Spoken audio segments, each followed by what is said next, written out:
Let's leave the past. Hello YouTube friends, it's Lee here. Welcome to Junk Journal January for 2025.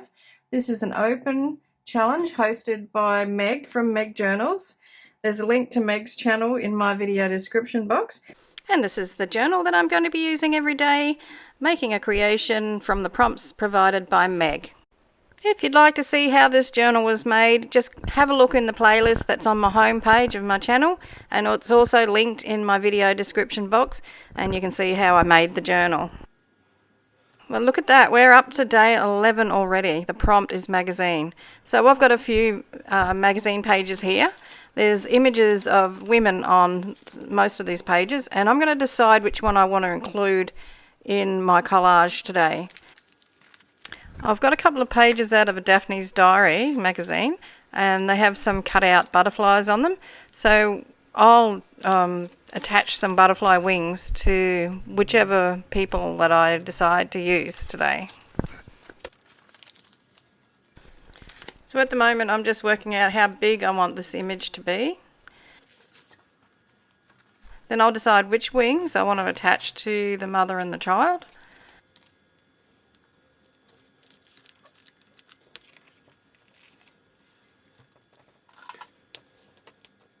See, I just put a hole in her face, but I don't let that bother me. I just do a little bit of plastic surgery and stitch her up with some Uhu glue stick, and yep, you'd never know she'd been in that accident. So I'll pop that to the side, pick out the wings, I'll cut them out, and then I'm going to glue down that page with the painting on it.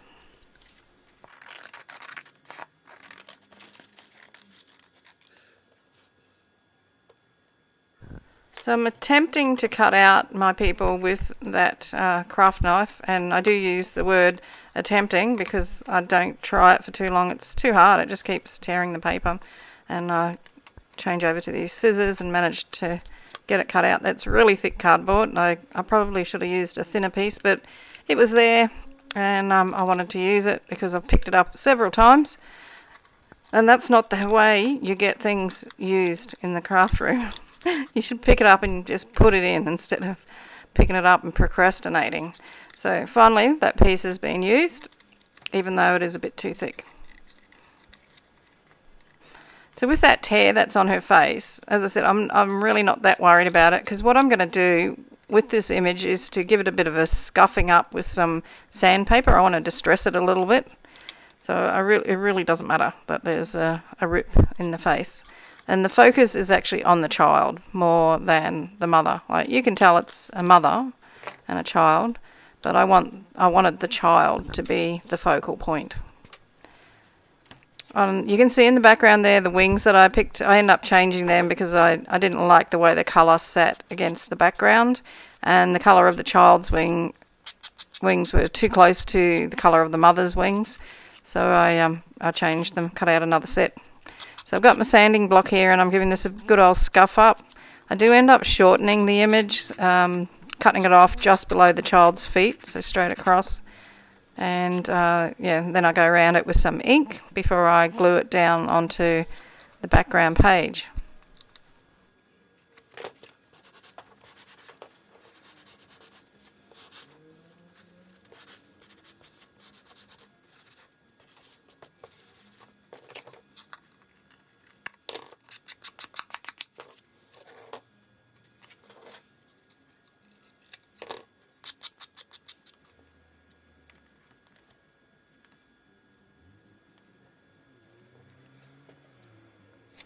I'm just working out the length that I wanted. I really did want that pathway that's in that painting to show up, and for a little while I thought that maybe I would have this image cross onto the other page a little bit, but with the cardboard being so thick, it wasn't feasible to do it that way. And with the tab binding either, with the page that I was using, it just wasn't going to work. So I love the way that looks against that background. I totally love that painting too. I love painting myself in that manner, in that style. That really appeals to me, that loose, painterly fashion. So I'm just going to trim that up a little bit before I stick it down.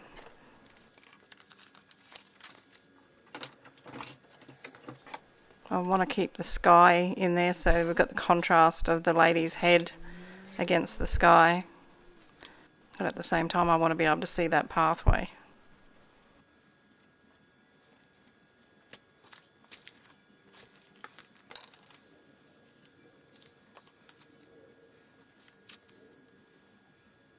So this is the original wings that I picked, and I didn't like them. It was just too much of a difference in colour between them and the background, and also not enough difference in colour, not enough contrast between the child and the mother. I'm just having a look at the page and seeing what other colour butterflies are available on there. So now I'll put that aside and I'll get this background page glued down. I do have a little fabric tab glued to the bottom right hand corner of the page, and I'm just going to cut around the magazine page before I stick it down, so that still is sticking out. The colours in that painting are just so nice. I love those greens and the yellow green and that hint of purple. It makes me want to get my paints out and do something. I haven't painted for a while. There might be a painting video coming up after January's finished. I was going to tuck that around the edge of the page, and then I realised that I had that eyelash sort of trim on the other side, so I couldn't do that. So this is while I was still thinking that I might bring this image onto the other page. So I was going to use the bit that I'd tore off and stick it down, and then have her wing partly on one page, partly on the other. And I do actually cut it in half and give it a go that way, but it doesn't work. So I patch it up with a piece of paper, and I just trim it off so that it ends at the edge of the page.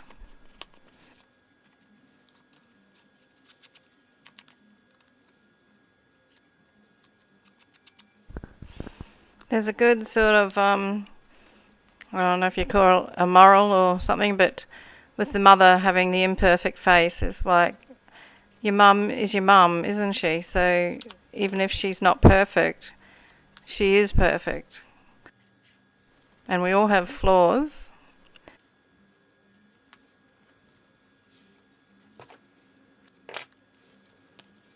Now what you're seeing at the moment is me fiddling around with these wings and trying to get that wing on the left to be on both the pages. And I do actually cut it in half. And no, I don't like the way it looks. I think this style of binding, there's too much movement between the pages, and this is never going to work. If it was a regular book, I mean, it looks okay, but one thing, it's on top of a tab, and then you've got that big gap between the pages.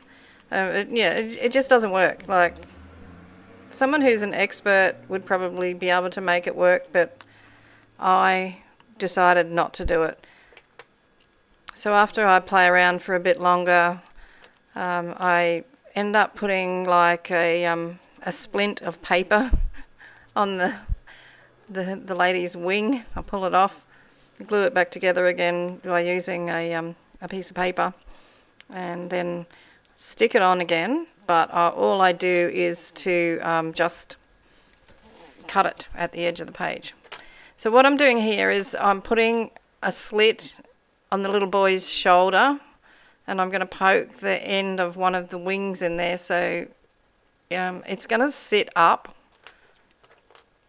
So I'm just using my scissors, and I only poke in, like, it's probably only about 1/4 of an inch, but it's enough to create that illusion of the wing coming from out of his back, like out the back of his shoulders sort of thing. And it won't sit flat, which is good. It works out perfectly. So it keeps popping up. So it's quite three-dimensional. Probably will sit down once the book's been closed over though.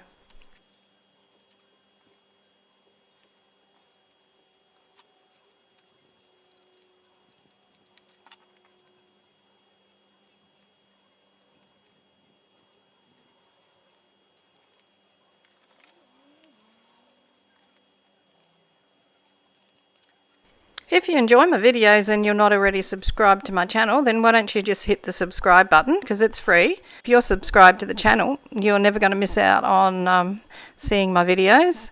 And if you hit the notification bell, you'll never miss a new video. You should get notifications when one gets put up.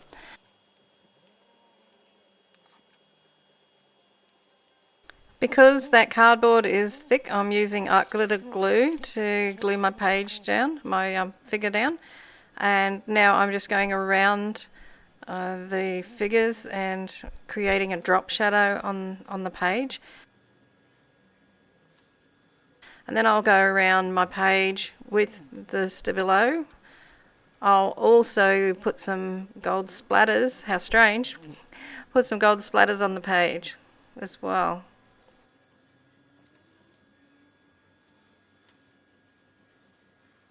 So this little pencil, I found it when I had a bit of a tidy up. I don't know if this happens to you, but I'll use stuff and I won't put it back where it belongs. I'll put it in another container. So I end up with like little satellite containers everywhere with bits and pieces, and then I can't find anything.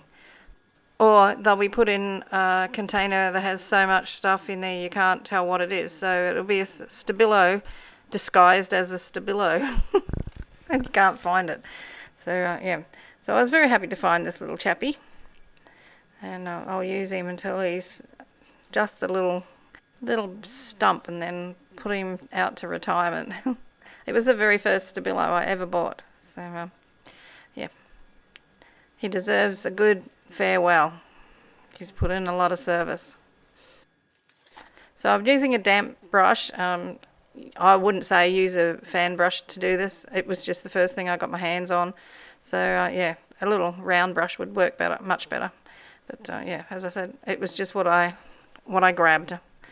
So I've just dipped it in a little bit of water, and I've made that Stabillo pencil bloom out and create that little shadow behind the figure. So I'm really happy with the way this is turning out. And I'm going to just put a couple of words on here above the mum, so it takes me a while to decide where I'm going to put them. So I put guidance and love, and I have terrible handwriting. I hate writing anything on stuff like this. And then down the side, I think I write something like, where will the path lead?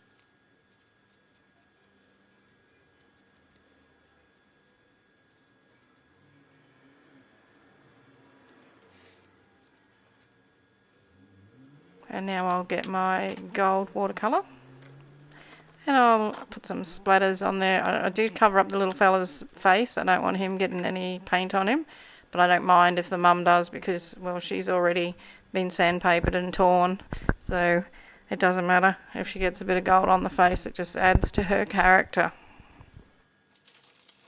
He's got the most gorgeous little face. This very cute. All right, that's done. I'm really happy with that. Love it. The next one is overlap, and I'm going to use an idea that Jen showed on her previous video. I can't remember what the prompt was, but I'm taking her idea and I'm turning it into something else for myself. All right, happy crafting, happy creating. We'll see you at the next one. Hugs and cheers from Australia. Hooroo. Walk with me. Let's leave the past behind.